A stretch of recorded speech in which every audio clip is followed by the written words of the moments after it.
Hi, in this video we are going to see what is the Django REST Framework API. So before going to learn the Django REST Framework API, you must have to know what is the Python, the Django. And I hope if you are learning the Django REST Framework API, it means you have already completed the Python and the Django framework. So let's start with the introduction part, like what is the Django REST framework and why we are using this Django REST framework. So first of all, what is the Django REST framework, which is also known as DRF? So the Django REST framework is the powerful and flexible toolkit for building the web APIs. Don't worry about the what is the web APIs. In this video, we are going to discuss in detail all the terminology. So just focus on the definition, like what is the Django REST framework? So the Django REST framework is the powerful and flexible toolkit for building a web API. Interviewer might be asked you, because of that only I am covering this theoretical part. It is the most commonly used framework in the Python to build the web API. This framework internally uses all the Django facilities like a model, view, templates, and URL. So this is the introduction of the Django REST framework. This Django REST framework is basically used to develop the API in the Python. Okay. So the next question might become why we need to learn the API. Don't worry, we will also discuss what is the API. But first of all, why we need to learn this API? So just see here, without API, our Django web application is like a human being without leg and hand. It is nothing more than one static project with limited use of scope. Let me tell you what I'm trying to say you. See, without API, we can develop the project. And if you see in the last video only, we have developed the Django help desk ticket system without using this web API. Okay. But the problem is that if you are going to develop any project without using the API, it means you are going to restrict that particular project with the limited use of scope. Okay. So with the help of the API, what we can do with the help of the API, we can allow data access and sharing, integrate with the third-party services, enhance the security and authentication system. So with the help of the API, what we can do, we can allow our application or our project to share the data with another application. And basically the API stand for the application programming interface. Okay. And the use of the API is to transfer or share the data and to build the communication between the two applications. They might be in same language or in different language. Okay. So I hope you're clear. So the most common terminology used in the Django REST framework is the API, Web API, REST and REST API and RESTful API. These are the very more common terminology we are going to see in this particular video, or we can say in this particular Django REST framework series. So I'm going to explain one by one, like what is the API, what is the Web API, what is the REST, what is the REST API or RESTful API. Okay. So start with the what is the API. So the API stand for Application Programming Interface. I'm repeating again, API. The API stand for Application Programming Interface. Okay. And one more thing, this Django REST framework it's a framework only, which is used to develop the web API. So keep in mind. Okay. And come here. So what is the API? API stand for Application Programming Interface.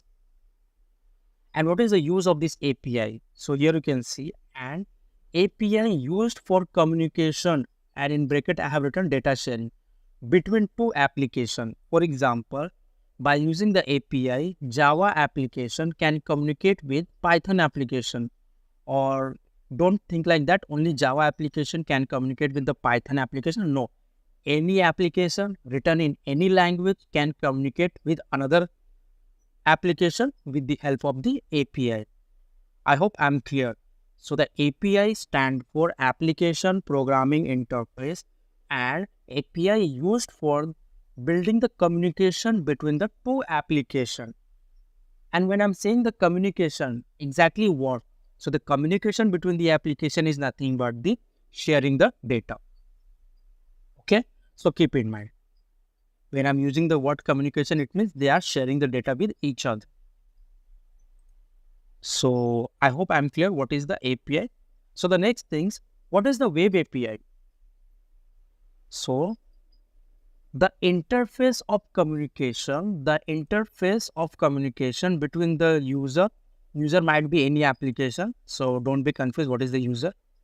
Might be any another application, and this is another application. So the interface of communication between the user and application over the web by using the HTTP is nothing but the web API. Let me tell you what I'm trying to say. For example, you have one project which is, for example, you have one website which is hosted on web, and you have one application. So with the help of a application, you want to access the services of the B application which is hosted on the server. At that time, we required one API, and those API is nothing but the web API. The API which is build the communication between the application and the web application. I'm repeating again, see what I'm trying to say. For example, you have one application A and you have one application B. For example, B is the hosted on the server. Okay. So from A application, if you want to access the services of the B application, which is hosted on the server or web, so at that time you required one API, and that kind of API is nothing but the web API. Here is the one example. One application want to communicate with the web application with the help of the API. Such type of API is known as the web API. Okay. So the next thing, what is the REST?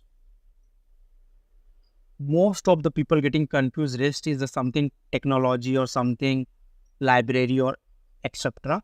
But in a simple way, first of all, REST stand for representational state transfer, and it is not any tool, it is not any library, nothing. REST is the architectural style, or what we can say, it is a guideline to develop the API. So the basically REST is the set of rules. We can simply say it's a set of rules or guideline to develop the web app, to develop the API. So if we are going to develop any API by following the guideline or architectural style of the REST, such type of API is going to be called as the REST API. Same thing, only we have written here. What is the REST API? The API which is developed by using the REST architectural style or guidelines is known as REST API. And REST API and RESTful API both are same thing. So don't be confused. What is the REST API and RESTful API? The API which is developed by the help of the REST architectural style or guidelines is nothing but the REST API or RESTful API. Again, we can develop API without REST also. So don't be think if we want to develop the API, then we have to use the REST framework only. No. Without REST framework also, we can develop the API, but it is very lengthy or time consuming process. We have to write lots of code. But with the help of the Django REST Framework API, 90% of the code is already provided by the Django REST Framework, which is also known as DRF. So don't be confused what is the DRF. In the interview room, interviewer might be asked what is the DRF. So DRF is nothing but the Django REST Framework only. Okay. And the interviewer might be asked you what is the REST API, what is the RESTful API. So don't be confused. REST API, RESTful APIs, both are same thing. And the API which is developed with the help of the REST architectural style or guideline is known as REST API. I hope I'm clear. Then there is two very popular terminology, like what is the web service provider and web service consumer. So this is very simple thing. See, the application which is providing the web service is called web service provider. The application which is consuming the web data through the web services is called web service consumer. For example, Book My Show app and payment gateway. To complete our booking, Book My Show application will communicate with the payment gateway application. Hence, the payment gateway application act as the web service provider and Book My Show application act as a web service consumer. Let me try to explain you. See, service provider and web service provider and web service consumer. The application which is providing the service is nothing but the web service provider, and the application which is using that particular service is nothing but the consumer. So if you have seen, if you are going to book any ticket, so for example, Book My Show is the one application through which we can book the ticket. Okay, but when we are booking the ticket, after that we have to make the payment also. So this Book My Show is going to use the particular functionality of payment gateway to done the payment. It means payment gateway providing the service. It means payment gateway is the provider and Book My Show is using that particular service. It means the Book My Show is nothing but the consumer. I hope you are clear. Then there is two very important lines you need to keep in mind. The common communication language is HTTP. The common message format is XML and JSON. So time being, no need to focus that much on this one, but keep in mind that particular common language is HTTP, hypertext transfer protocol, and the format is the XML or either XML or JSON. So in this video, we are going to learn. We are going to see in JSON format. XML previously was very popular, but right now JSON is booming. So we are going to see the JSON. So the next things, HTTP verbs or methods. So in the interview room, interviewer might be ask you what are the different HTTP verbs, or he can also ask what are the different HTTP methods. So let's see. HTTP represent the type of operation what we required. Based on our requirement, we have to use the corresponding HTTP verb or methods. The following are the various HTTP verbs like get, post, put, patch, delete. These all key have different operation to be performed. For example, this get method or HTTP verb is used to get one or more existing resource. For example, in database we have records. So with the help of this get method, we can fetch that particular data. Then post, to create the new resource. For example, you want to create the new entry in the database. At that time, we can use the post method. Then put, if we want to update the existing record, and if we want and all the fields, at that time we can use the put. So basically this put is used to update the existing record. Then patch, to perform the partial updating. See, put is used to update the records, like all the records of particular entry, and the patch is used to partially update, like few fields only, not all. Okay. Then delete, as usual, to delete the existing resources. And if you compare this operation or HTTP verbs with the database operation, so you can, I hope you know this CRUD operation. So this create is similar to the post, this retrieve is similar to the get, update is similar to the put and patch, and delete is similar to the delete. So I hope you are able to build the relationship between these two. Okay. See, in this video, we are going to focus on the theoretical part only, because once theoretically you are clear, like what is the Django REST framework, what is the API, what are the different operations supported by the Django REST framework or API, then only you will able to write the code. So don't think like let's start with the coding part only. No, first you have to clear with the theory of the framework, this Django REST Framework API. Okay, so because of that only I'm covering this theoretical part. From next video we will develop the APIs. Okay, so come here. Next thing, serializer. See, in the Django REST Framework, serializers are very important things. Without serializer, you cannot do anything. Okay, so first we have to understand what is the serializers. So, Django REST Framework serializers are responsible for following activity. So, this serializer are responsible for serialization, deserialization, and validation. So, these three functionality or activities supported by these serializers. Okay, and in the serialization, we have a different serializer. For example, model serializer, hyperlink model serializer, list serializer, and we have many more serializer. So, but model serializer is the most popular serializer. Okay, so we are going to focus on this model serializer. So the next things, deserialization and validation. Note, DRF serialization will work very similar to the Django form and model form class.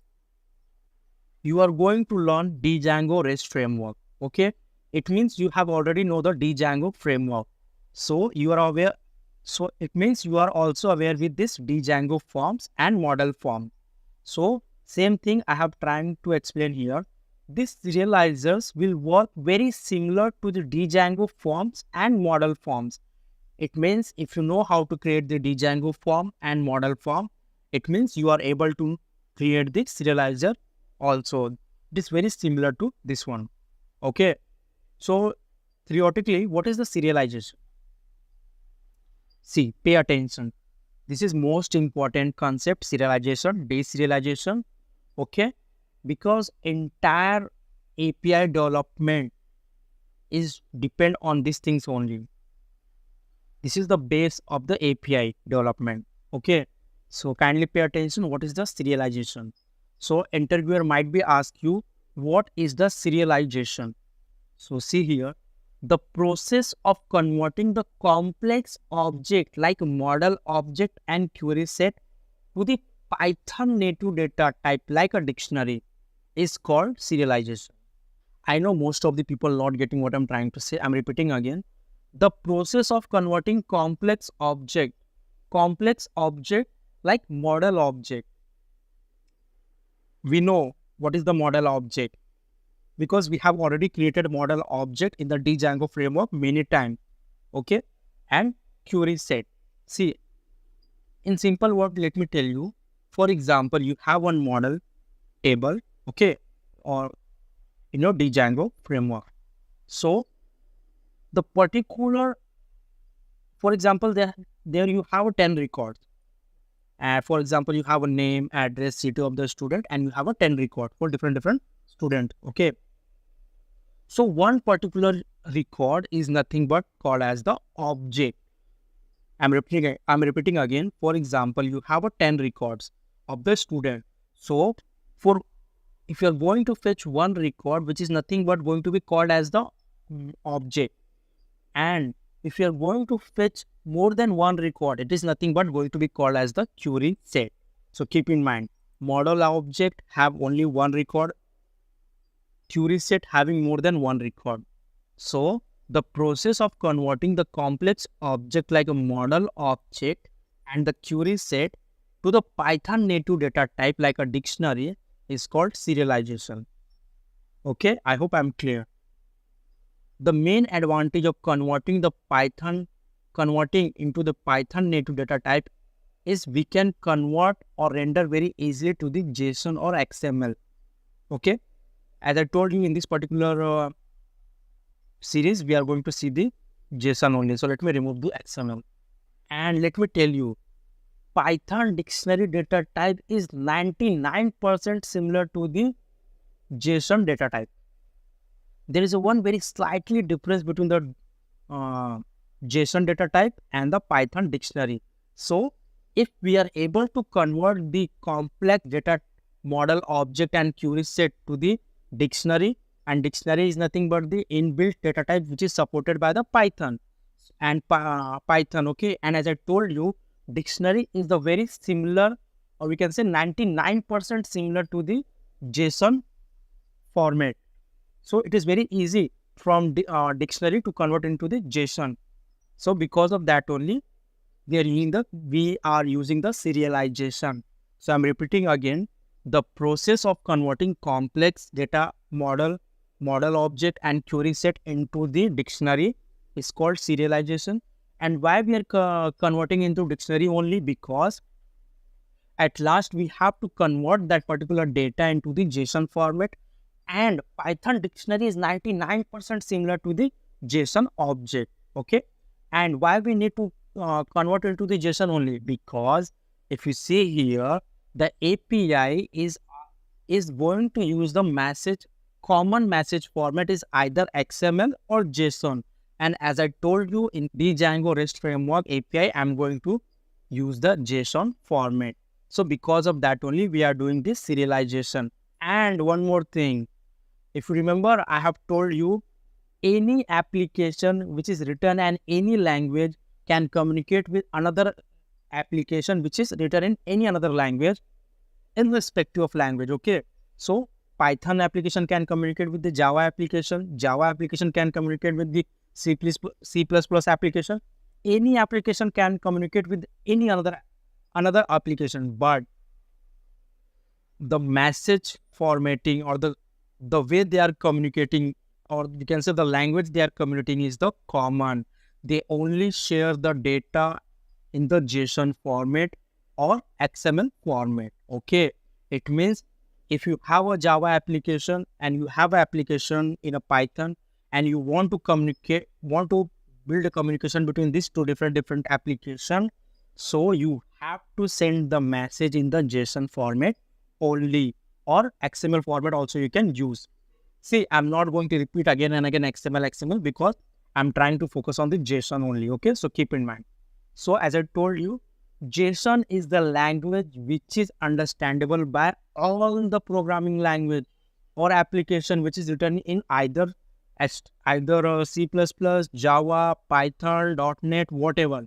But these all the language know the JSON. So because of that only, if you want to send any data to any application, you have to convert that data into the JSON format. Then only you can transfer. Again, if you want to receive any data, then that particular application will first convert that data into the JSON, then it will send to you. Okay. Then what is the deserialization? Vice versa. See, as I told you, the process of converting complex object into the Python dictionary is called serialization. So for deserialization, the process of converting native data type to complex data type is called deserialization. Here also you can see the same thing. The process of converting Python native data types into complex data type like a model object is called deserialization. First, we have to convert JSON data type to Python native data type. Keep in mind, serialization, I have explained you very well that deserialization is the vice versa, to reverse the process. Okay, then come here. Use case of serialization and deserialization. I have already explained you why we need to do the serialization and why we need to do the deserialization. But again, let's see. If the partner application get request, or in simple word you can say, if the one application sending the request, then we have to convert database specific model object or query set to the JSON form, and we have to send that JSON data to the partner application. Basically what I have written here, if you want to send any request or any data to any another application, so first from native data type 2, you have to convert into the JSON type. Okay, so to do that activity, we require the serialization. And vice versa, if the partner application send either post or put request with the same JSON data, then we have to convert that JSON data into the database specific form. For this, deserialization is required. So I hope I'm clear what is the serialization, what is the deserialization, and why they are used. Third one, validation by using the serializers. As I told you, in serialization, we have a 3 points or 3 activity. So third one is the validation. Like if you want to add the validation, at that time you can use this validation. So we have a validation at 3 different level, like field level, object level, and by using the validator. So don't be confused. When we are going to develop the API, at that time we will explore each and every. Okay. So the last one in this particular video, like different way of creating the API. So if you know the Django, you know we have different way of creating the views, like function-based view, class-based view, generic view. So the same thing here also. We have a function-based view, we have a class-based view, we have a view set, we have a generic views, we have a custom API views. It means you can create the API in different way. Like, see, if you know the function-based views, so you can easily create the class-based view also. Okay, so these two things is almost same, but a little bit different.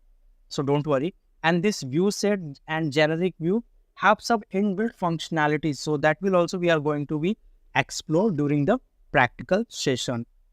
Okay, and here I have written custom API. So what I'm trying to say, even if you are not going to use the Django REST framework, you can develop the API, but it is a more lengthy process or more time consuming. You have to write each and every line by yourself only. So to avoid such things, we have a Django REST framework. And this Django REST framework is going to make our development very fast. So this is the entire theoretical part of the Django REST framework. I hope you are clear what is the Django framework, what is the Django REST framework, why we need to learn the API, why we need to learn the Django REST framework API, what are the most commonly terminology. Okay. So thank you so much for watching this video. And in next video, we will start with the practical session. So please like and subscribe my channel. Bye. Hi. In last video, we have seen the theory of the Django REST Framework API, where we have seen what is exactly Django REST Framework and what is the API.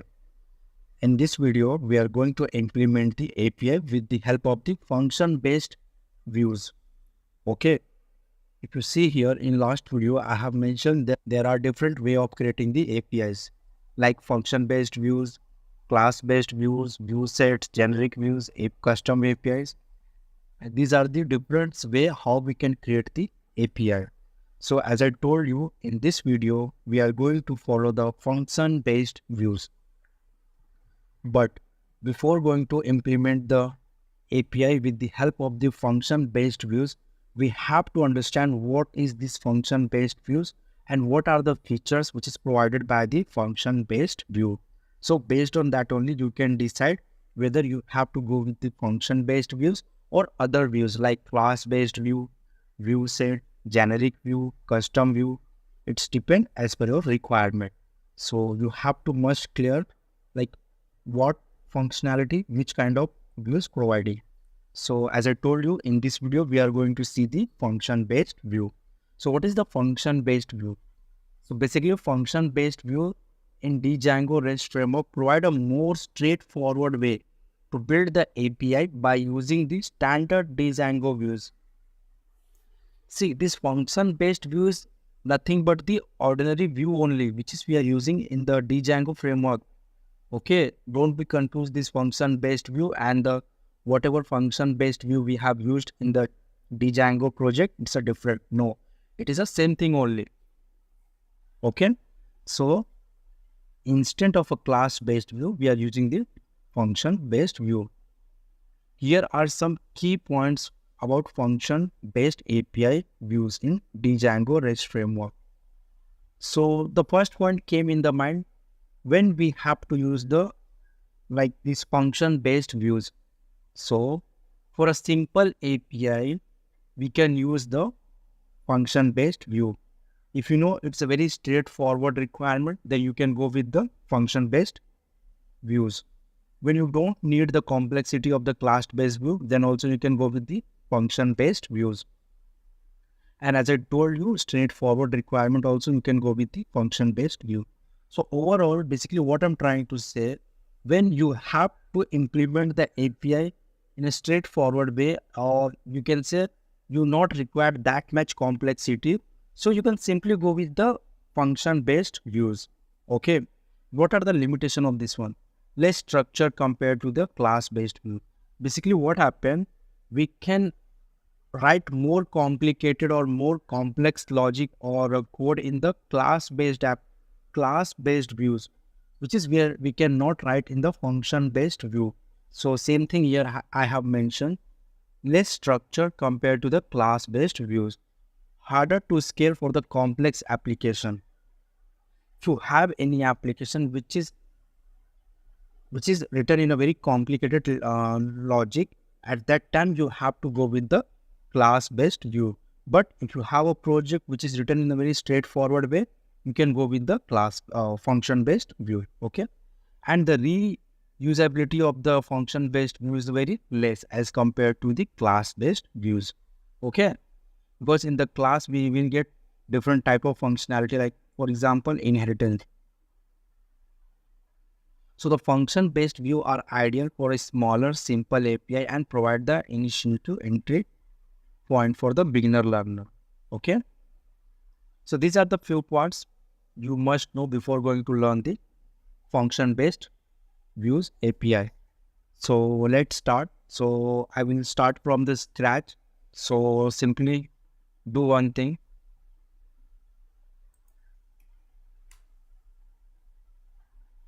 One second.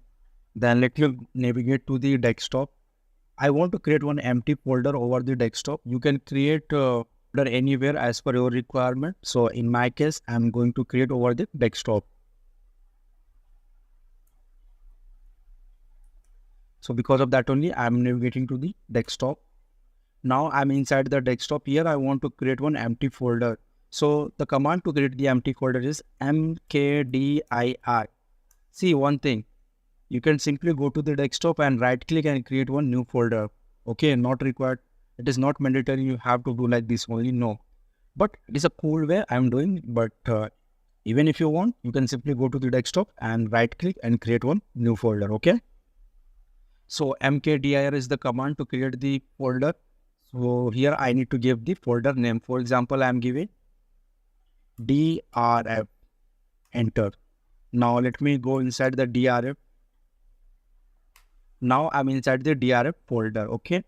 So after that, I want to see in this particular video, we are going to see how we can implement the API with the help of the function-based views. Okay. It means first I need the Python in my system. So it is already in my system, but you have to check in your system whether you have Python or not. But I'm sure if you're learning the Django REST framework, it means you have already Python in your system. But let's check what is the command to check the Python. So for that, Python --version. So this is the command to check the Python version. If you are not getting any error, and it means you have a Python. Okay. Then next things, I want to create this thing like Django project. Okay. It means I need Django framework also. So what is the command to install the Django framework? It's a pip, one second, pip install Django. In my case, it's showing requirement already satisfied because I have already installed during my previous project, which is we have created Django help desk ticket system. Okay. If you don't have in your system this Django, then kindly install with the help of the command pip install Django. Okay. So the next things, we are going to learn the Django REST framework. It means we have to install the Django REST framework also. So what is the command to install the Django REST framework. Save pip install Django REST framework.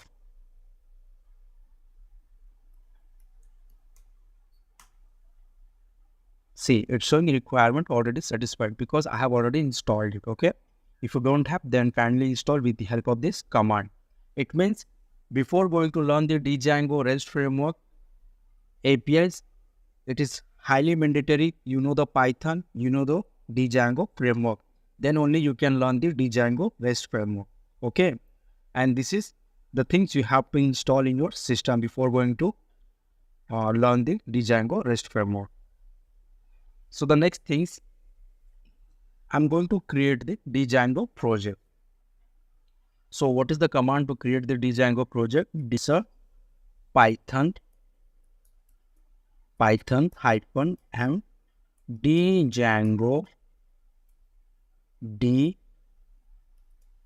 Django, then project name. So for example, no, Python -m Django start project.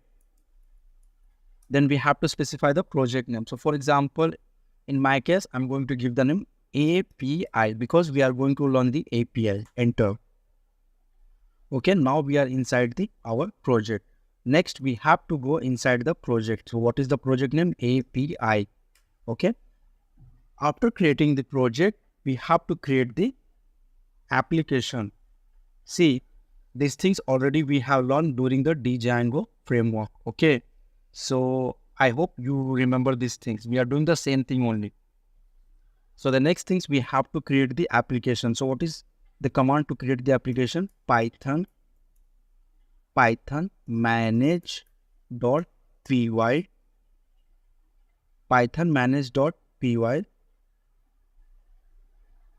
start app. For example, I'm giving my app. Okay.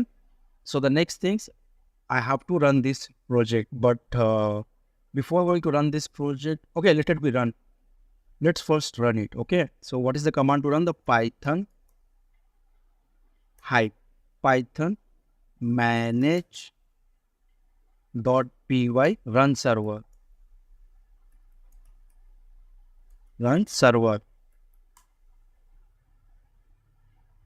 Let me open this URL. 1 second.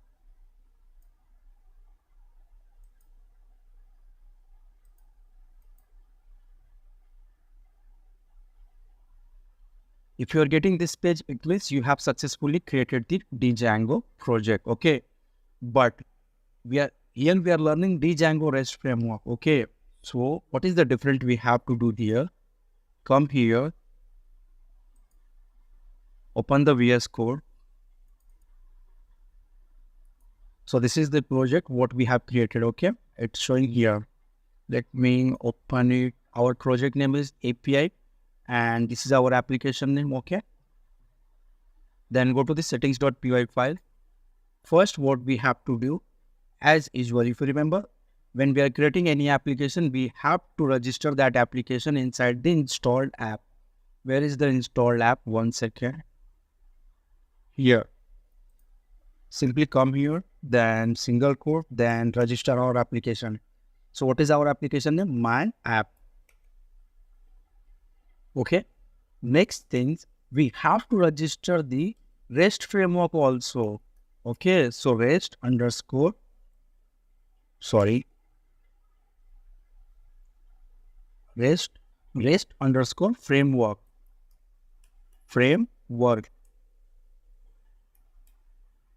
Okay. Control S. So these things we have to do after creating the application. First, we have to register our application name. Second, we have to register the REST framework as it is. Okay. Control S. So up to this, we have done successfully. Okay. So the next thing, as usual, what we are doing in the Django framework, same thing we have to do here also. We have to create the model. We have to create the view. We have to create the URL.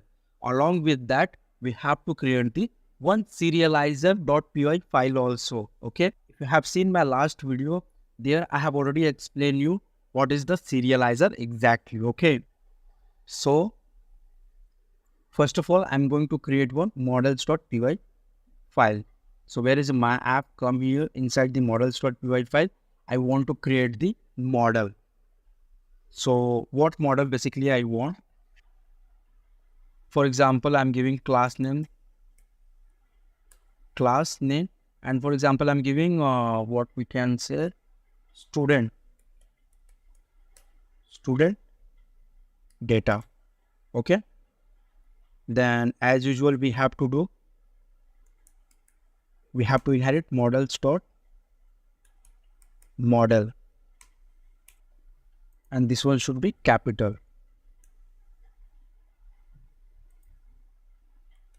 Then come down. For example, I want name equals to models dot char field.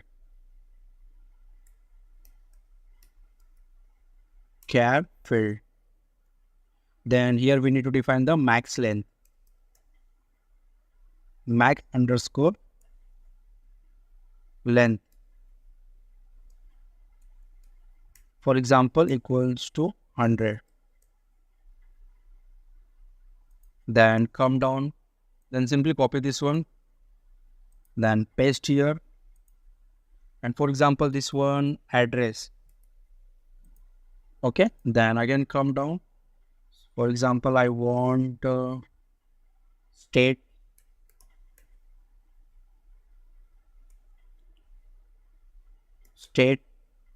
equals to, then again careful only I want.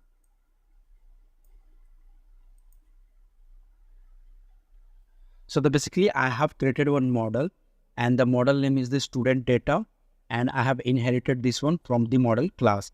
And I know you are aware of these things, okay, this syntax. Then I have a 3 fields, name, address, and the state. ID I have not written yet, but the Django by default provide you, okay, so not need to worry. So we have created one model. After creating the model, our next activity to register this model in the admins.py file. So where is the admins.py file? So this is the admins.py file.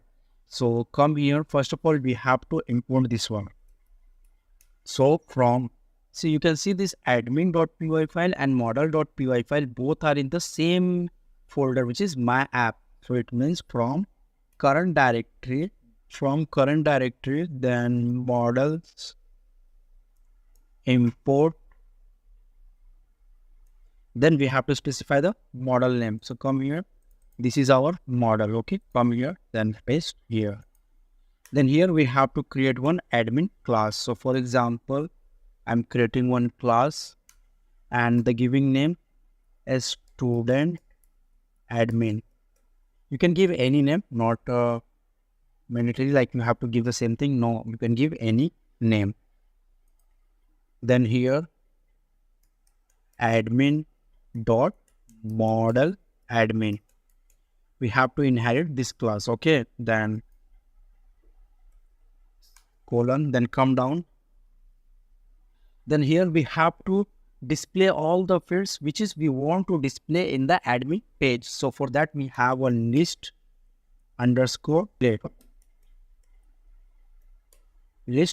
display equals to, then here we have to list down all the fields. So in my case, I have a name, comma, address, comma, state.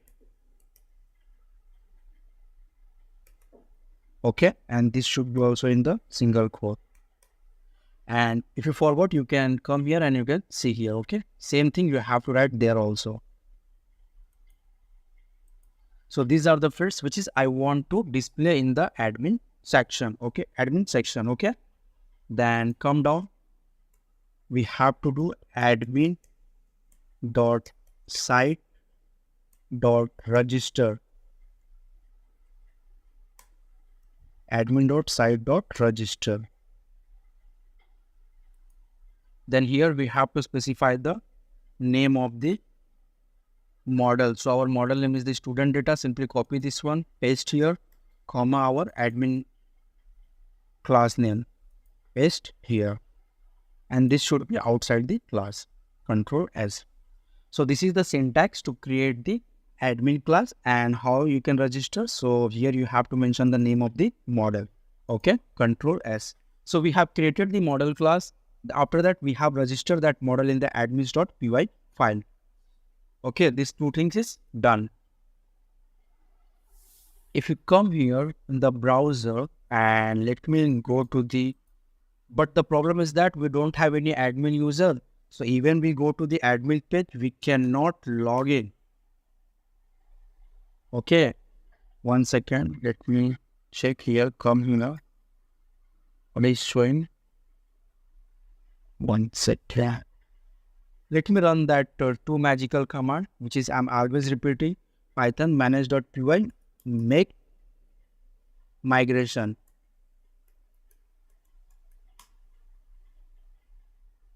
One second. We have did one spelling mistake. So come here in the VS Code, then go to the here SITE, Control S. Come here. Let me run that magical command. Here also we have did the spelling mistake. Simply copy this one. Come here. Let me remove this one from here. Enter. So one model is created. The next command is migrate.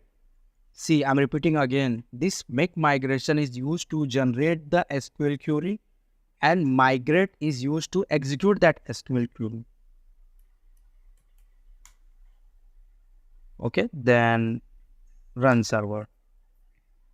So come here, what I'm trying to say here, let me refresh. See, we are in the admin page, but the problem is that we don't have any admin user to log in here. Okay, how we can create the admin user? I hope you already remember. If you are following my channel, so there I have already created one project, the Django help desk ticket system. There in depth we have seen almost all the functionality of the Django framework. So let's create one, what we can say, one super user or admin user. So what is the command? Python manage.py. 1 second. Python manage.py create super user. Then here we have to specify the name of the super user. So for example, I want admin only. You can give any name, not a problem. Then it's asking email address. It's optional. You can enter. Then passwords. For example, I want admin only. Then again, admin. It's showing like your password, like password validation and create user anyway. So I'm saying why it means yes. So our super user created. Let me run the server again. And if I'm going here, let me refresh first of all, then let me log in with the admin user. So admin, then password, admin. See, we are able to log in. And this is the model name, whatever we have created. Okay. See, S is by default added by the Django framework only. It's showing student data. But if you see here, we have given student data. Okay, so don't be confused how S is coming. So it is added by the Django only. So come here. So click here. Then add student data. See, name, address, states. For example, name I'm giving Durgesh Yadav. Address I'm giving, for example, Mumbai. And state Maharashtra. Save. Record added. Let me add one more. Okay. For this time, Shyam Yadav, address, let it be Mumbai only. Save. Let me add one more. See, here we have one more option, like you can go for this one also. Save and another, save and continue editing. So as per requirement, you can select it, okay? So I have this three rows in my table. And the table is nothing but the model only, okay? So here we are going to learn the API. So with the help of API only, we are going to perform the create. Create is nothing but the post operation. Then read is nothing but the get operation. Then update, then delete. This kind of activity we are going to do with the help of the APIs. Previously, what we are doing, these all things we are doing with the help of the Django only, and we are not using any external APIs or any external user. No, but this operations, which is get, post, update, get, post, put, patch, delete, this kind of activity we are going to perform with the help of the APIs. Okay, and I'm repeating again, post is equals to the create, get is equals to the read, and update is equals to the put and patch, and delete as usual, delete only. If you see here, I have already explained in the theory only. See, remember I have already explained this CRUD operation is nothing but this operation only. Okay, so keep in mind this relationship. So basically this CRUD operation previously we are doing the manually, and we are writing the code for these things only, but now we are going to perform the same thing with the help of the APIs. Okay, so come here. Now we require the serializer. Why we need the serializer? See, under the serializer we have serialization one process, and the serialization is nothing but converting the data, Python native data into the JSON data, and then we have deserializer, which is used to convert the JSON data into the Python native data. Okay, what I'm trying to say, let me show you. See here only I have written the what is the serialization and what is the serializer. So if you are following my playlist, so you have already aware why we require the serialization and why we require the deserialization. Okay, so I'm not going to repeat this theory again. I hope you are following my playlist, and I will request you first complete. If you are going to learn the Django REST framework, so first see my first video, which is introduction of the Django REST framework. Then only you have to start the other videos. Okay, then come here.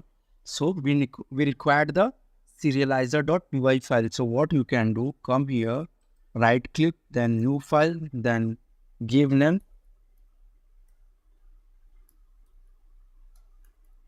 serializer.py. And one more thing, this serializer is almost same to the Django model form. Okay, so if you know how to create the Django model form, it means you can assume that you already know how to create the serializer. Okay, and I hope you know how to create the Django model form. Okay, so let's start.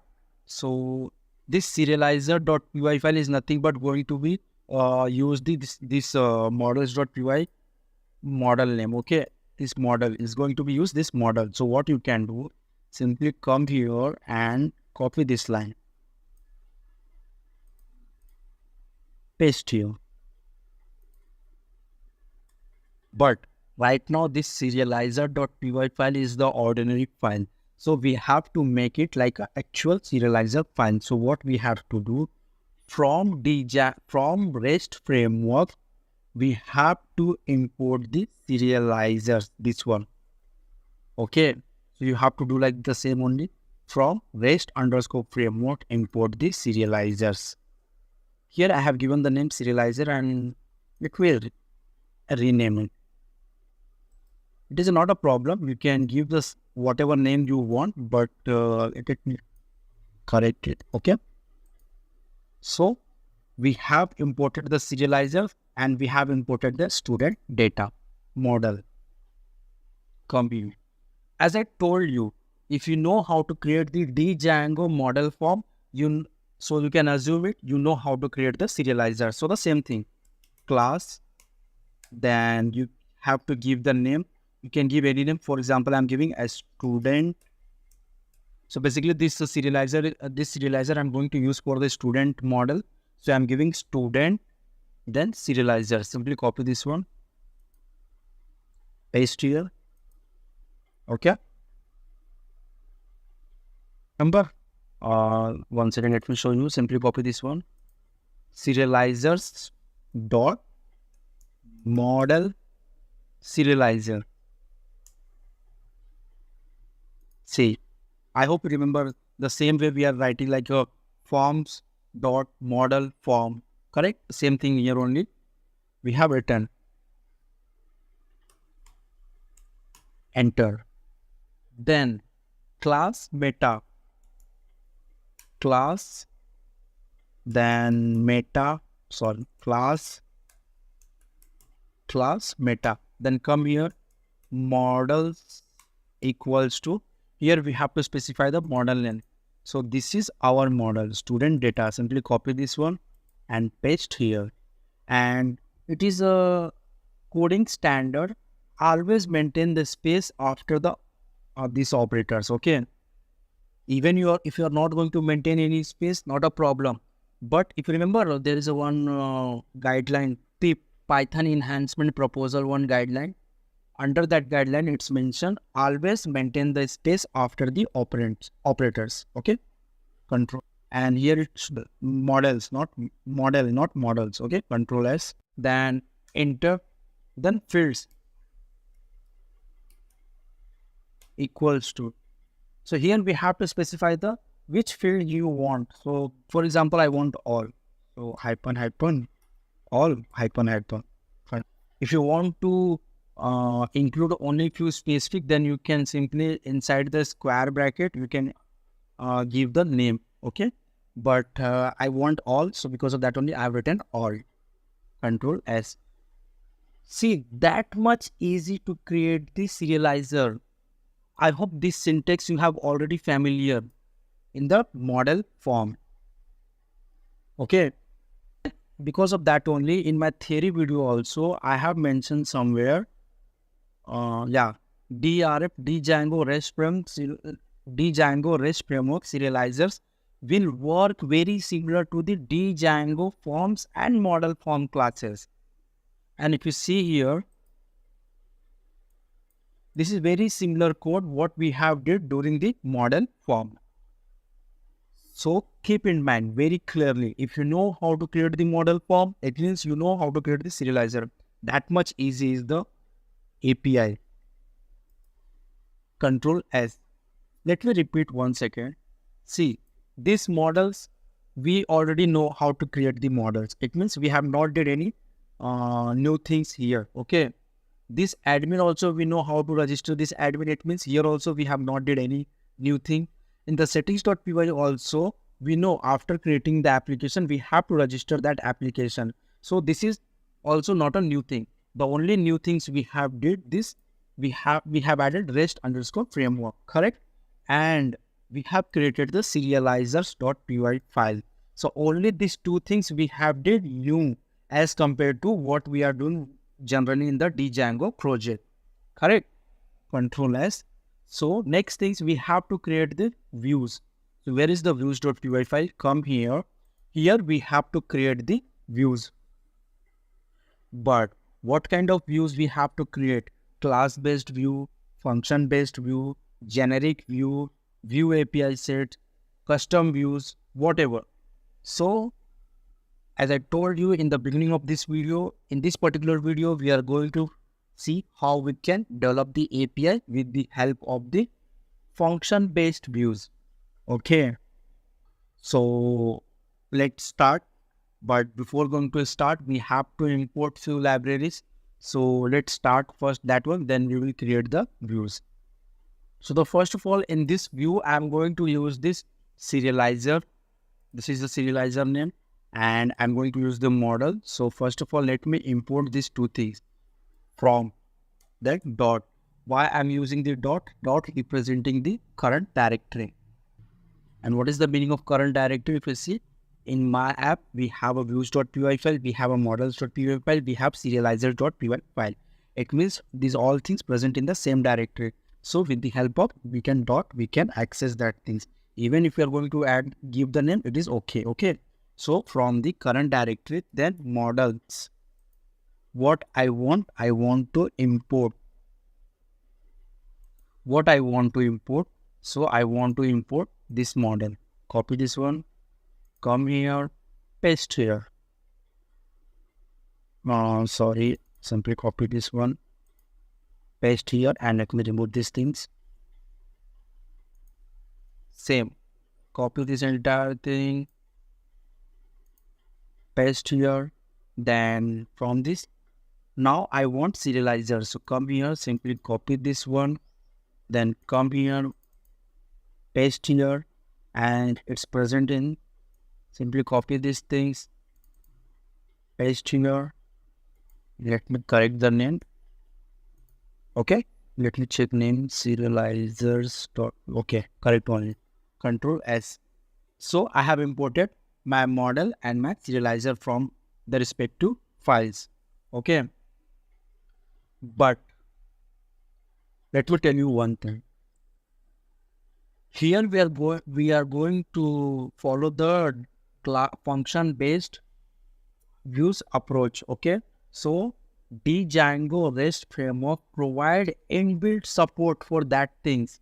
So what we have to do, we have to import that particular decorator and we have to place that particular decorator at the top of our function. Then only it will act as the function based views APIs. Okay, so what is that particular what we can say particular decorator? So as I told you, it is provided by the Django REST framework. Django from Django REST framework dot decorators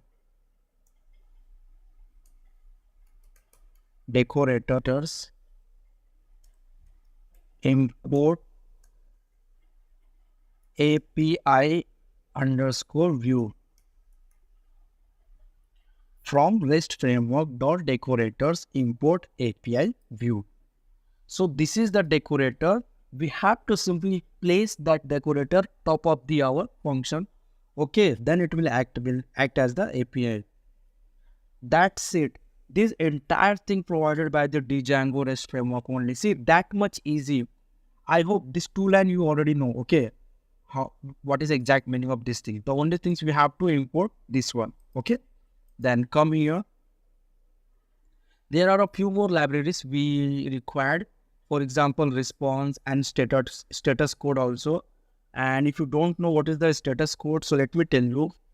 While API is going to perform any operation, so there is a one specific status code defined for that particular operation, like 200 status code. It means successful, or we can say okay, 404, not found, or bad request kind of things. We have a different status code. So it is optional thing, but it is recommended to use that things. So for that also we have to import the status also. So let me copy same thing.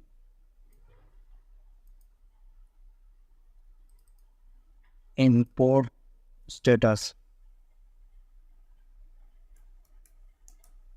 Then I need one more library. Copy the same thing. Dot response.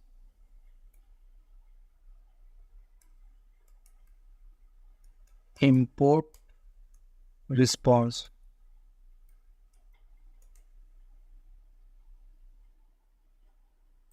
On second, this should be capital. Control S. Okay, don't worry, you will get to know what exactly we are going to do with these libraries. Okay, come here. Then as usual, as I told you, we have to use this API underscore view top of the any function, whatever we want to write here. So what is the syntax? We have to write the @ then particular decorator name.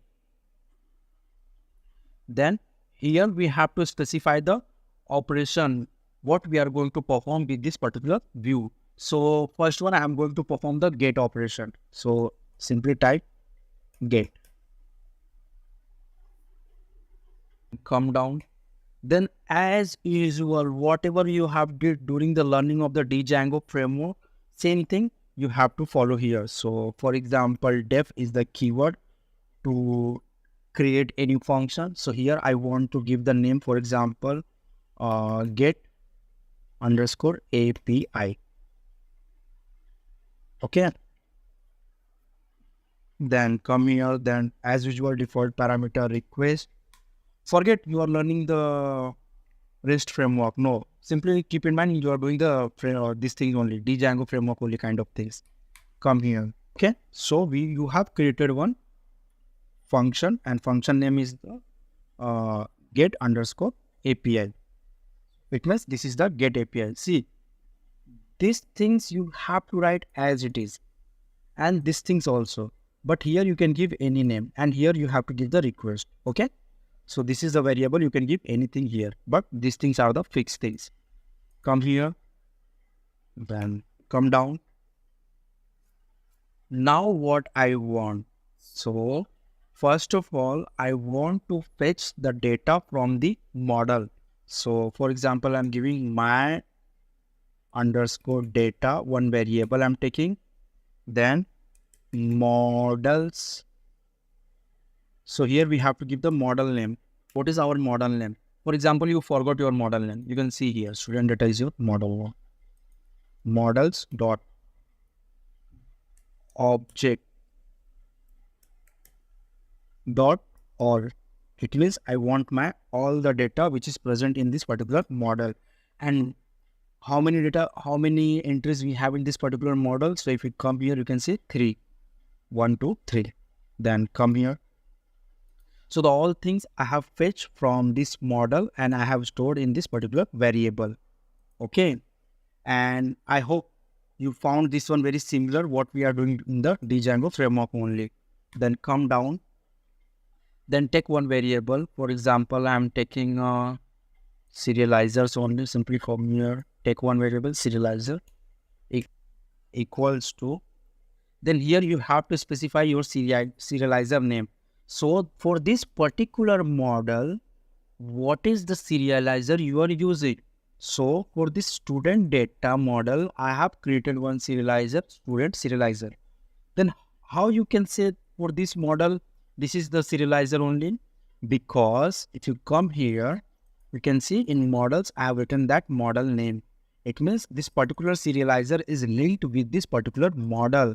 It means if you come here, I have to use this one only. See, right now in this particular case, I have one model, one serializer only. But in future, we have more than one model, we have more than one serializer. At that time, you have to keep in mind how you can find the relation between this model and serializer. Okay. So whatever name you have given here, that model is related to this serializer. Come here. So simply copy this serializer. Okay. Then here you have to specify the this variable, my data variable, and basically this have all the data which is we have in this particular model. Okay, comma, we have more than one record. Okay, so for that we have to write many equals to true. Control S down, and this is the function. So we have to return something. So let me return equals response. This one, simply copy this one. And what I want to return, so I want to return this serializer data. So simply come here, paste dot these things, copy this one, paste here, Control S. This is nothing but the get API. I'm repeating again. See, we are doing from the scratch. Because of that only we have taken that much time. Okay, but keep in mind, developing the API is the veriest easiest thing. Okay, we know the Python, we know the Django framework. Python is the more complicated thing. Django is the very complicated things. And we have learning right now Django REST framework. So as compared to the Python and Django framework, Django REST Framework is the most easiest things because all the things already provided by the Django REST Framework only. You have to simply write these things. Here you have written get, it become the get API. If you are going to write here post, it will become the post API. If you are going to write the put, it will become the put API. So right now we have created the get API. So don't worry, we will see remaining also. So first of all, let me save this one. Then let me create a URL. So where is the urls.py file? So come here, let me remove this unwanted thing. Control S, and I want to use application level URL. So let me create one file, urls.py.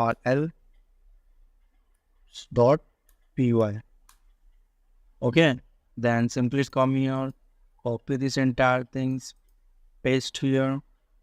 Then here I want to create the URL. But before going to create URL here, we have to include this URL here. Okay. So what is the syntax? Simply copy this one, paste here. Here you can give any pattern. For example, I'm giving API. Okay. Then here, let me remove these things. Dot here we need to specify the model name, which is application name. So in my case, my application name is the my app. Okay, and this should be in the single quote.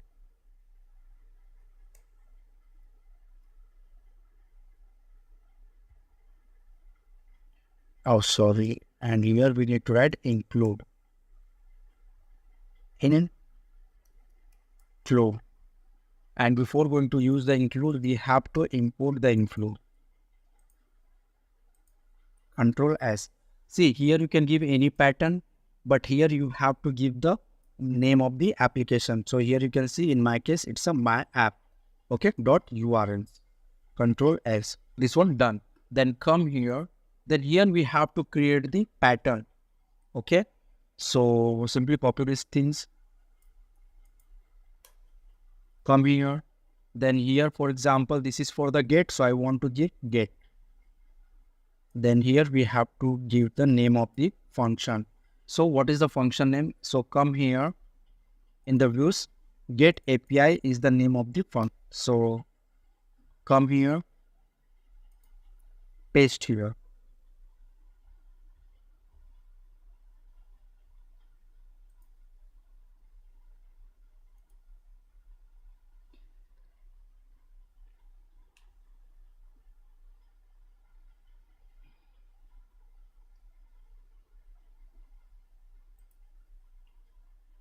Okay, Control S. See, you see what happened in the Django framework. We are writing the views dot then views name, but here we no need to write like a views dot views name. We can simply write. So that is a different here. Okay, Control S. From we are using this get API views name now, which is we have written here. It means we have to import this particular view. So come here from current directories, then views, import views name. Simply copy this one, paste here, Control S. From here, Control C. Let me run. Let's see we are getting any error or not. Okay. In serializer.py line number 4, REST framework.serializer has no attributes model serializer. Here we have to do spelling mistakes in the serializer.py file. So come here, then go to the serializer.py file in line number 4. Here we have that mistake. Control S, then come here.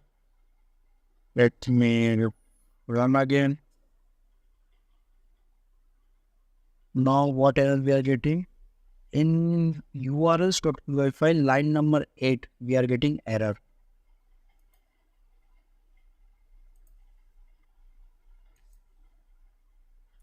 One second, Control S. Let me refresh. Let me run again. Okay, now all the issues resolved.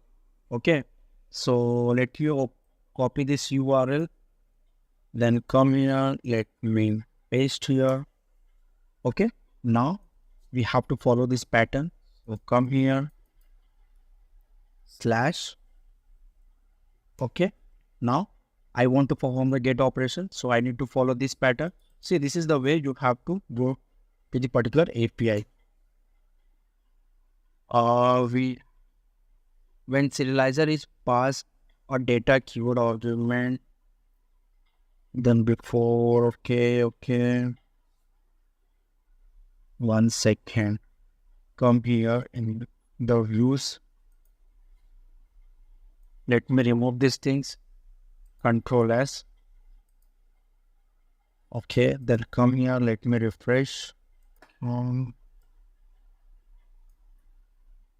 Here we are getting error, the class student serializer missing the meta attribute.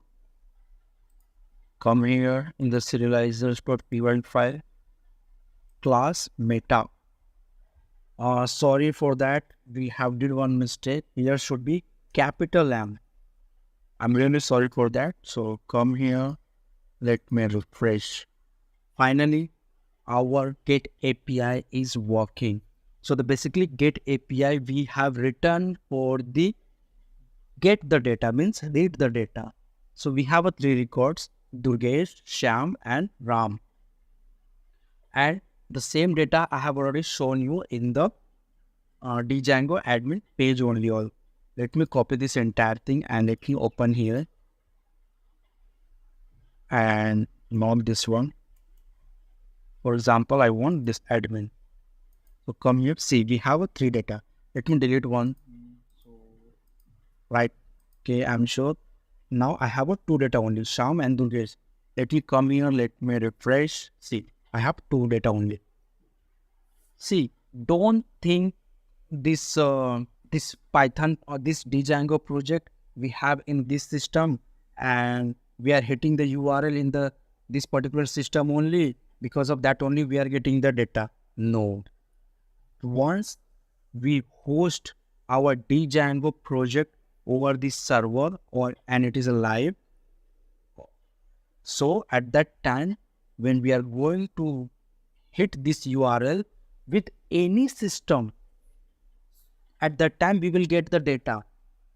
I'm repeating again, don't think we have created the Django project in this particular system only and we are hitting this particular URL here, so because of that only we are getting the data. No.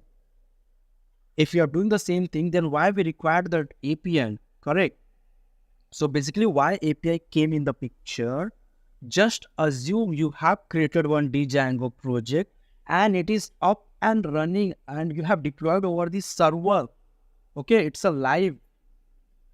Then at that time, if you are going to hit this particular URL from any other system, still you will get the data.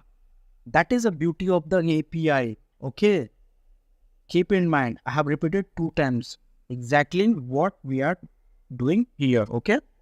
So if you are going to hit this URL from any system, you will get the particular data. But in my case, I have not deployed this Django project over the server or it is not alive in position. Because of that only, when I'm going to hit the same URL from another system, I will not get this data. Okay, clear? Because my project is not deployed over this server. It is deployed on my local host. Because of that only, I have to hit the URL in my local system only. So this is how you can create the get API.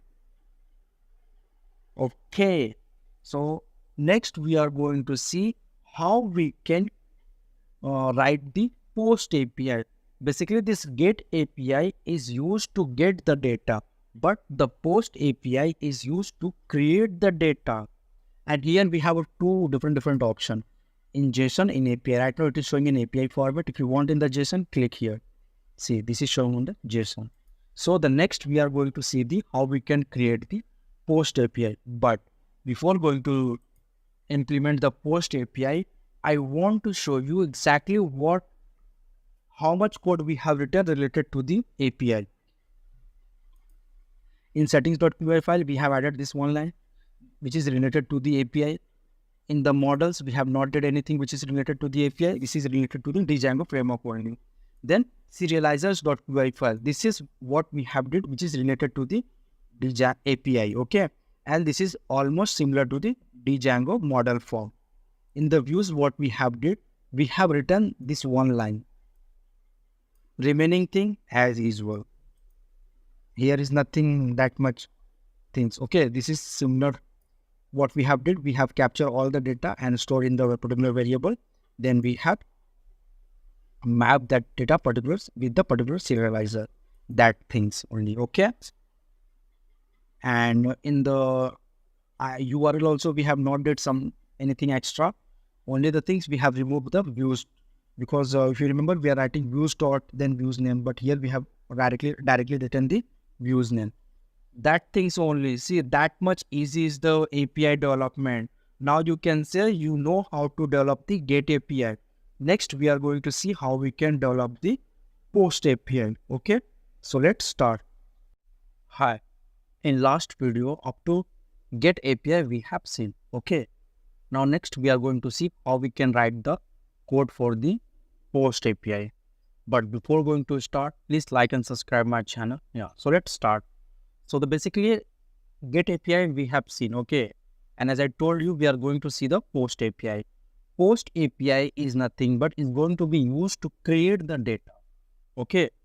Or in simple word, you can say the post is nothing but we are going to insert the data in database. Okay. So what you can do, simply copy this entire thing.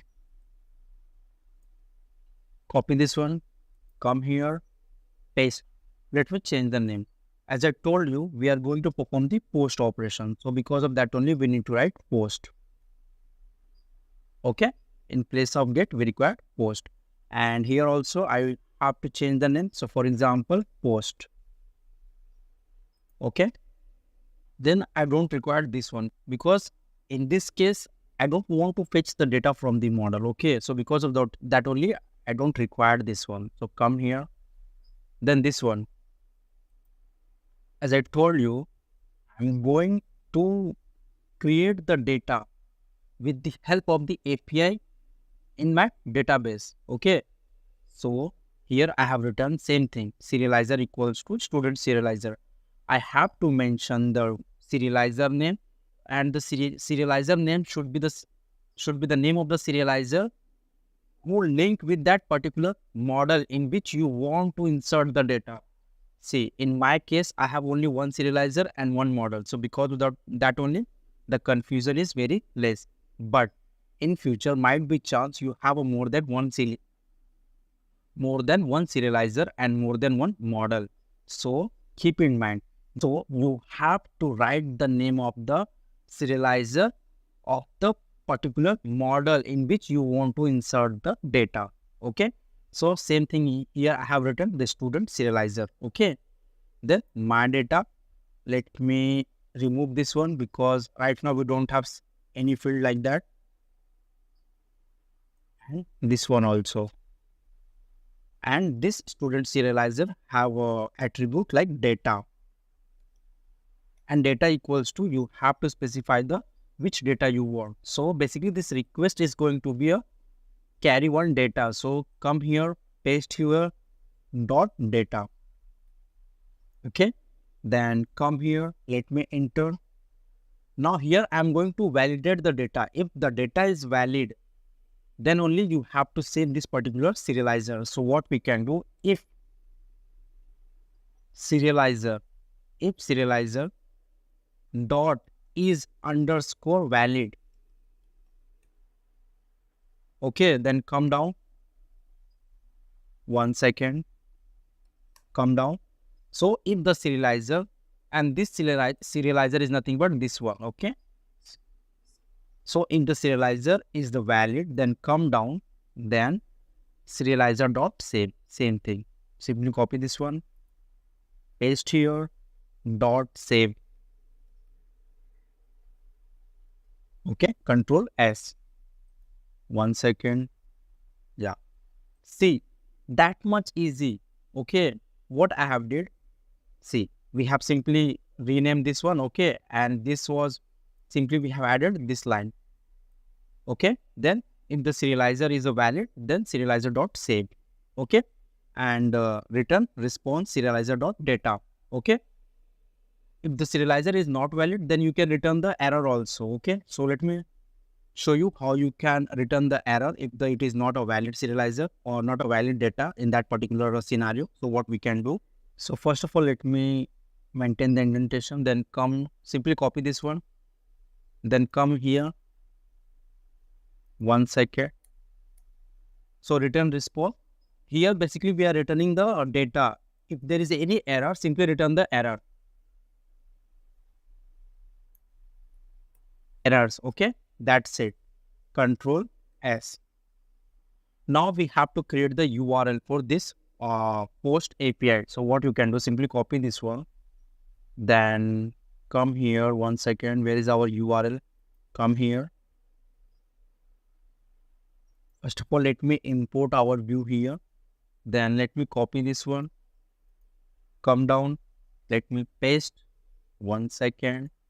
See, that much easy. We are not doing any new thing. Okay, simply copy this one. Paste here. Let me change the pattern, URL pattern. So for example, post Control S. It's done. But there is one problem. Let me tell you what. Come here.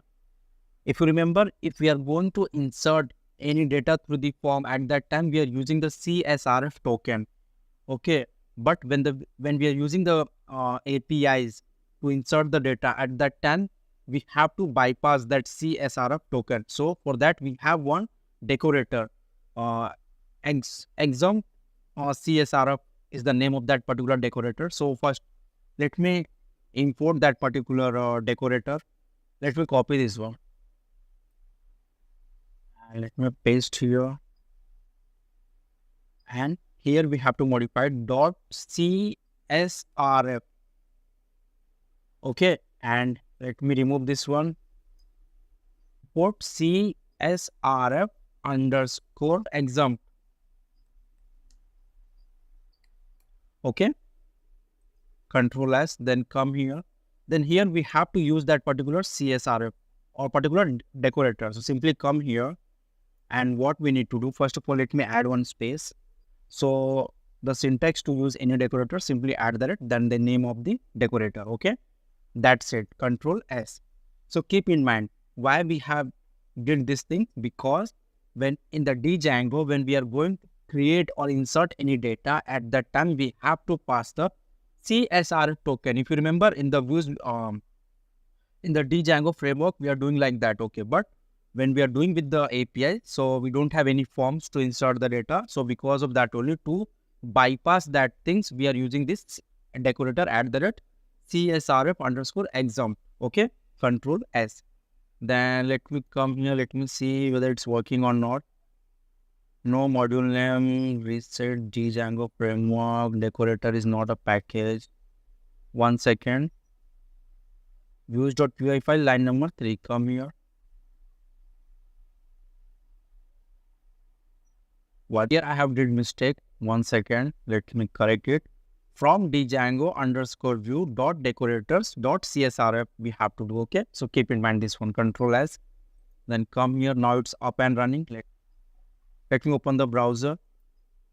Okay, 1 second. Let me copy this URL. Let me open new tab.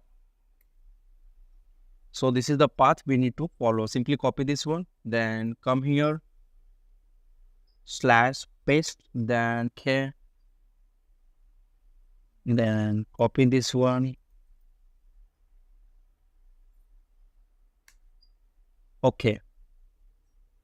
So here we got the option to create the data. But before going to create the data, I want to show you something. Come here. This is our admin page. Okay. Django administrator page. This is our admin page. And here you can see in this particular model student data, we have a two fields, or we have a two records. One for the Shyam Yadav, second for the Durgesh Yadav. Okay. And as I told you, I want to insert the data through the post API. So come here. This is the post API, and here I want to insert one data, but we have to insert the data in the JSON format. Okay, so what you have to do, simply take curly bracket, then inside curly bracket, you have to see whatever fields you have. So if we come here, we have a name, we have an address, we have a state. So these are the fields we have. Let me do one thing, copy this entire thing, come here, let me open one more app, and here, for example, I want to perform get operation. 1 second, let me copy this one. See, so this is our get API and it's working fine. So we have two records, this one Durgesh and Shyam. So the way to insert the data is also the same as it is. What is we have here? Simply copy this one and come here and Control A, Control V, paste here. And no need to provide the ID because it is automatically provided by the Django only. So no need to worry. Then for example, in place of name, I want here, for example, I want Raja. And for example, in place of address, I want UP. And here also, for example, I want UP only. Okay, then click on post. So we are getting error, like 1 second, let me paste. I got error because of this comma. Okay, so let me remove these things. And for example, in place of Durgesh, I want Raja, and let it be remaining thing as it is. Okay, not a problem. Then click on post. Okay, so we are getting the status 200. It means it's okay, and the ID 4 it's showing, and these are the data. If you come here, let me refresh. See, the Raja Yadav record added. Let me add one more. Or 1 second. If you come here and if you refresh, and if you're going to refresh here, see, that same data is showing here also. Let me create one more. Let me paste here. Let me remove the ID. For example, this time I want only Yadav. Okay, let me post. Sorry, again did the same mistake. I forgot to remove this thing. Because of that comma, I was getting error. Okay, let me remove this one also. So basically, this is the JSON format. Okay, so you have to give the data in the same format. Okay, so click on post. Again, record created. If you come here, let me refresh. See, Yadav. And if you come here, let me refresh. See, Yadav. Okay, so in last video, we have seen how we can create the get API. In this video, we have seen how we can create the post API. And as I told you, don't think we have a Django project in the same system and we are hitting the URL in the same, and this API is in the same system. Because of that only we are able to perform this activity. No. Once your project is up and running over the server, so with the help of dedicated URL, anyone from anywhere can do this activity. Okay, so don't think like we are doing just these things happening just because we have both APIs and these things in the same system. Okay, so don't think like that. And if you come here, let me show you the code. See, that much easy. What we have did, nothing, simply as it is. And then serializer equals to student serializer, and then in this particular attribute we are fetching the data. This request is carrying the data. Okay, and that data is coming here, and when it's coming here, we are validating here. If it is a valid, then we are saving it. Okay, if it is not a valid, then we are simply throwing the error. That's it, nothing else. Okay, and if you see, there is one common thing between the get operation and post operation. For both, we not required any ID, because in get also we are going to fetch all the records, and in post also we are simply creating one new record. So we not required any IDs. But next, I'm going to show you how we can create the put API, and basically this put API is going to use for the update operation. Okay, but if you're going to update any record, it means you should know which particular record or which particular ID you are going to be update. Okay, so for that we require one extra parameter, which is primary key. So what you can do, simply copy this entire thing, then come here, simply paste here, and in place of the post I want put. Okay, as it is, then here also put.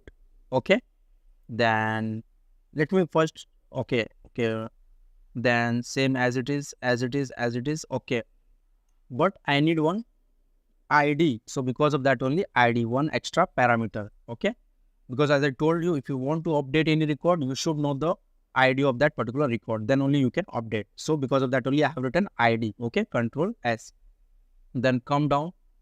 So if I want to update any record, it means that record is already present in my database, correct? So I have to fetch that record.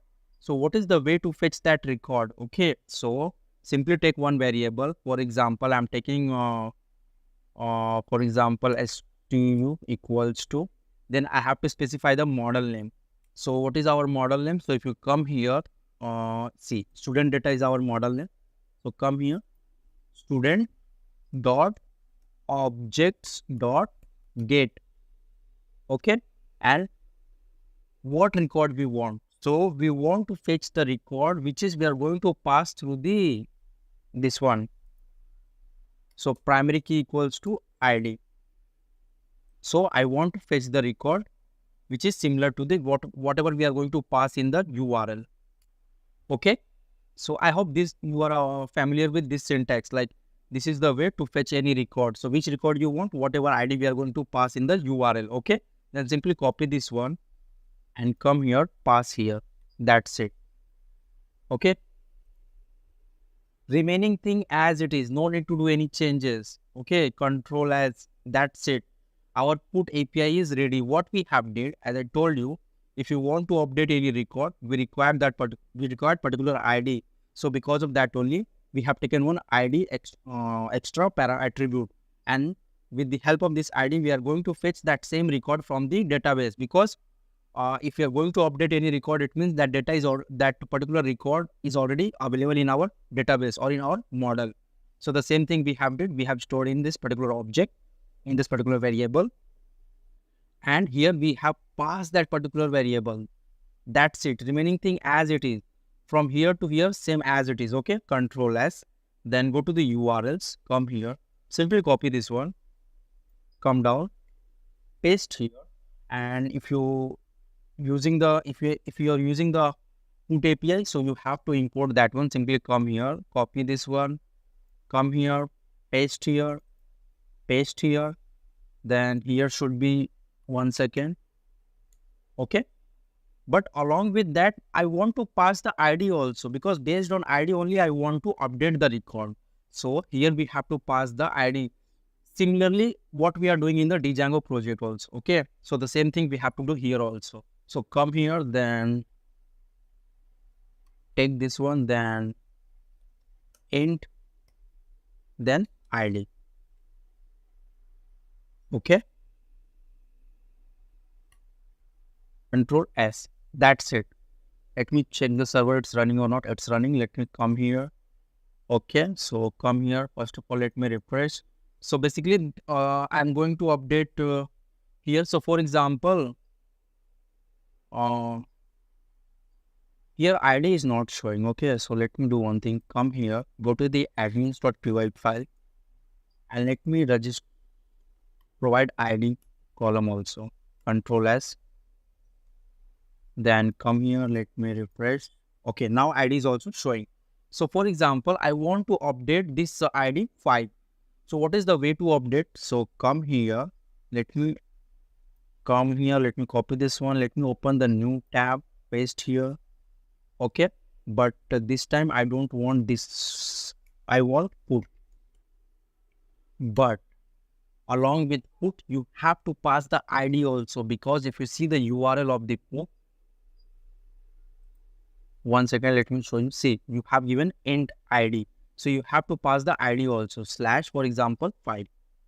Why I'm giving 5? Because as I shown you here, I want to update this one, okay? So because of that only, come here. Let me enter, okay? Now I have to update this one, but let me show you 1 second. As I told you, I want to this ones, and we have to follow the JSON format. So this is the JSON format. For example, no need to provide the ID, okay?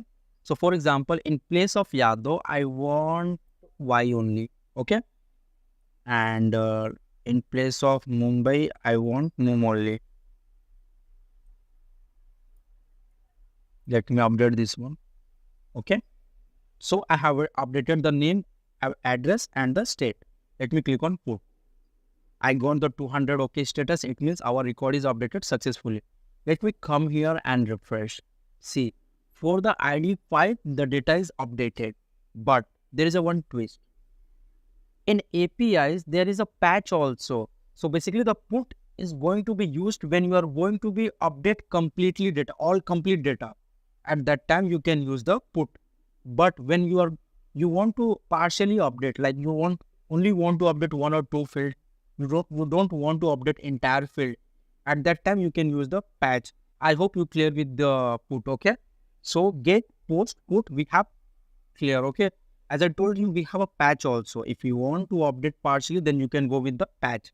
So come here simply, as it is, no need to do anything. Simply copy this entire thing, come here. See,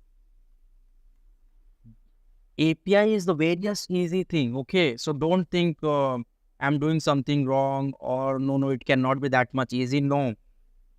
If you have developed the one API, with the help of that one API, you can develop all the API easily, okay? So simply copy paste, and as I told you, in place of put, I want patch. Sorry, this should be in capital, okay? Then same as it is, then come here, then comma, then partial equals to true. This only was small change you have to do here, that's it only, and you can use this one for the partial update, okay? Come here, then we have to create the URL also. Simply come here, let me copy this entire thing.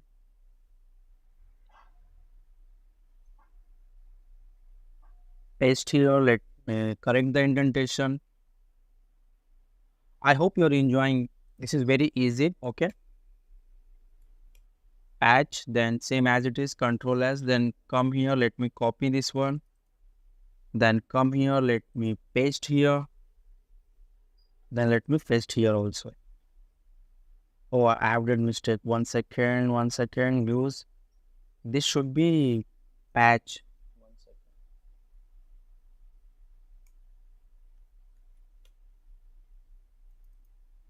Copy this one, then come here. Control S. Then we have to navigate to this URL. So come here.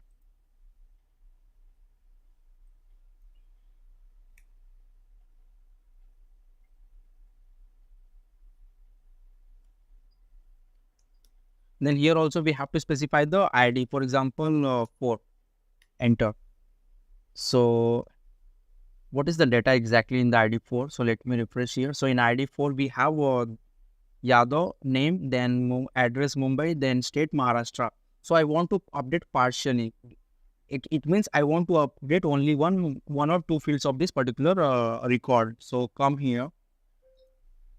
Not this one, okay? This is for patch. So first of all, let me copy these things. Copy this one, then come here, then paste here. Don't forget to remove this comma. Because of this comma, we are getting error, okay? And for example, I want only name Raja Yadav, okay? For this particular ID. See, here it's showing Yadav only, but I want to update as a Raja Yadav. Simply click on patch.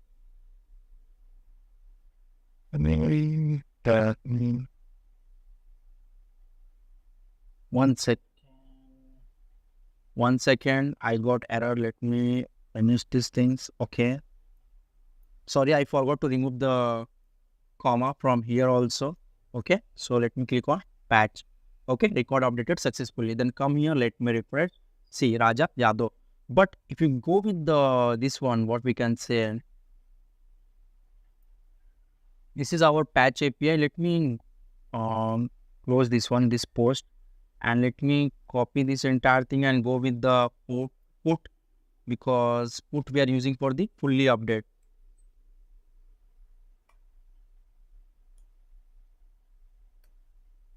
And here we have to specify the ID, for example, 4, enter. And in this scenario, if I want to update partially, 1 second, sorry. Let me copy any record from here. Let me copy this one only. And here's the pop. And come here. So for the ID 4, if I'm going to update, for example, if you see here for the ID 4, right now it's a Raja Yadav. But again, I want only Yadav. Let me remove. And let me remove these things also. Let me remove these things also. Let me remove this comma also. Okay, then click on see. We are getting error like address required, state required. So I hope you clear. With the put, you have to provide all the fields, but with the patch, you can provide whatever fields you want, you can provide. Okay. So the basically put and patch used to delete or used to update the record, but put used to for complete updation and patch is used for the partial update. Okay. I hope you are clear with these things. And if you come here, so this is the code what we have written, and this is the logic. So the last one is the delete. It is a various easy. So let's do simply copy this entire thing. Come here. See, for delete also we required the ID, because how we can delete anyone? No, okay. So to delete also we required the ID. In place of patch, I want delete. Let me repeat one thing again. Whatever I'm writing here, it's the same as it is. You have to write there, okay, in your code also. Don't think this is a variable, okay? No, these are the predefined things, okay? This response, delete, view, patch, these are the predefined things. So you have to follow the same thing, okay? So let me modify this one as per my requirement. Let me remove this one. Let me remove this one also. So the basically what I want, dot delete, okay? Then come here. For example, see, if you have deleted, then what kind of data you are going to show? Simply remove this one, okay? And you can write any message. So you can use the curly bracket, then simply you can write message. Then come here, then you can write any message, for example, record deleted, okay?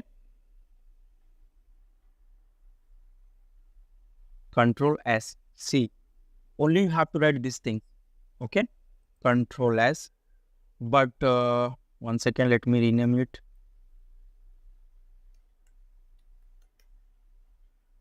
Okay, simply copy this API name, copy this one, save this one, come here, paste here. Then simply copy these things as it is, then come down, paste here.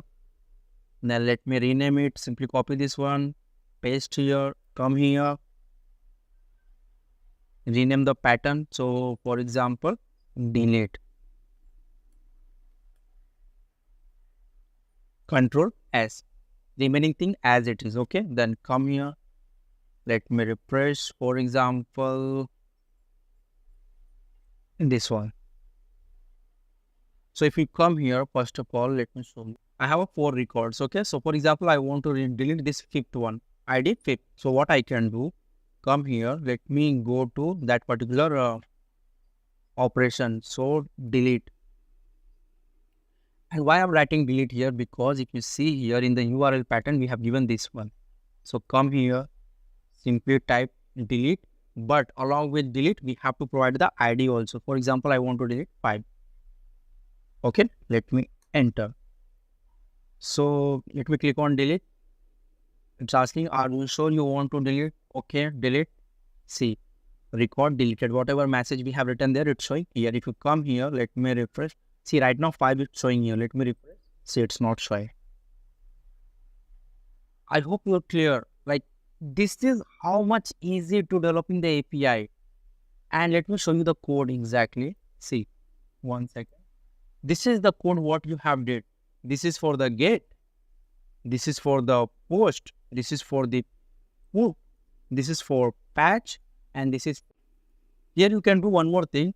Right now for the get, we are fetching all the records. So what you can do, you can provide one extra attribute ID, and based on ID also you can fetch. So I hope that things you can do easily. Even if you want, let me show you. Simply click here, comma, ID, and here in place of all, get only. And here we need to specify these things, whatever we have did here as it is. Simply copy this one, come here, paste here, okay? Control S. But in URL also we need to do little bit changes. So come here. Right now for get we don't have this thing. So simply copy this entire thing, come here, paste here, Control S. Now it's ready. So come here. So for example, I want to fetch 1. So where is the get API? So right now it's not here. Let me navigate to that particular API.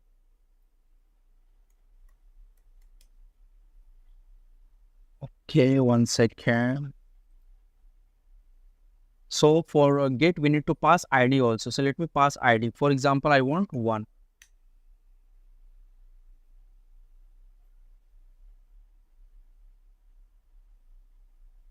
One second, we are getting error. Come here.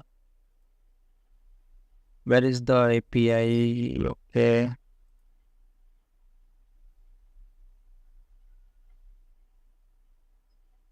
Sorry. Here we need to remove this main equals to true. Control S. Then come here. Let me refresh. Okay. So based on ID also we can fetch. So that much easy to developing the API. Now basically what we have did, if anyone going to be ask you, do you know what is the API? So you can directly say, yeah, I know what is the API. And if you remember in my first video of this playlist, I have explained you what is the API, what is the REST framework, what are the different types of the APIs, okay? And what are the operations we are going to perform with the help of the APIs. Second thing, you can tell them you can tell them, you know how to develop the API with the help of the function-based view. Right now, what we have seen, how we can develop the APIs with the help of the function-based views. And trust me, function-based view API and class-based view APIs, there is a very slightly different, okay? Based on the scenario only, you have to understand which APIs which you have to develop, either class-based or function-based.